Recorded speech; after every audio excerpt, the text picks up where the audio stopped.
Okay, guys, so we're going to go through how to find the molar mass. First off, our molar mass is going to be found by looking at our periodic table. And so when we start by getting your periodic tables out for one. So if we look at like lithium, the number of the average atomic mass for lithium is going to be 6.941. We can round this to, if we round this up, you can use 7. Here's what I'm going to tell you. Like chlorine, if we look at that, it's 35.5. We want to leave it at 35.5. We don't want to go to 36. And the reason being is because if we get two of those molecules at 71, 74 is a big difference in that, and you'll actually get the wrong answer. And so we want to make sure that we're doing this as precise as possible. If you want to leave this number here, you sure can. But on numbers like lithium, where it's just 1/10 off, it's okay to round up to that whole number here. Another good example is hydrogen. It's going to be 1. Helium will be 2. And so that's how we find the molar mass. We actually look at the average atomic mass for that atom, and we determine there. So from there, let's go to calculating our molar mass. Okay, so when we go from mass to moles, remember, moles is just an amount of a substance, and it's based on the molar mass. And so, helium is 4. So let's look at this right here. So we want to take a given amount of moles, and we want to convert that into grams. And so mass would be grams. So we have one conversion factor. It's the molar mass is equal to 1 mole. So you're going to be seeing we write 1 mole a lot. So really it's 1 mole of He over, if we look at the periodic table, you're going to see that you have 4 grams of He. Take 4, multiply it by 6.35, and you get 25.4 grams of He.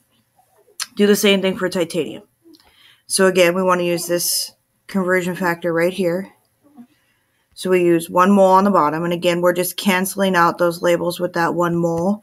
At titanium, we now canceled out that label to be free up. If we look at our periodic table, we have 47.9 grams of Ti. Again, if you want, you can round that up to 48. You can always leave it a little bit more precise answer. And we get take 3.33 times our 47.9, and you get 159.51 grams of titanium. And so that's really all you have to do to go from one to the other. Again, I'll do the other two in extra problems in case somebody needs a little bit more. But let's go down here. What if we're given grams and we need to go to moles? So in this case, we're given grams of cobalt, and we need to go to moles of cobalt.